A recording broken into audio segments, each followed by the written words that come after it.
Hey guys, Groove Ben here.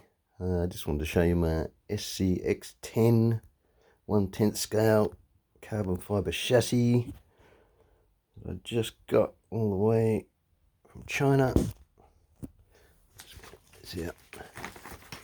Chassis rails, carbon fibre, really nice quality, really thick too, good on the thickness.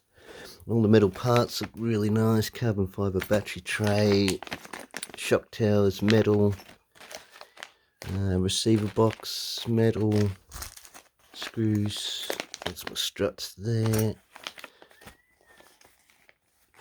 transmission mount plate, all metal too, really nice quality stuff. I'm really impressed, really nice, all metal bits. So I'm going to put that together right now and then I'll check back in again.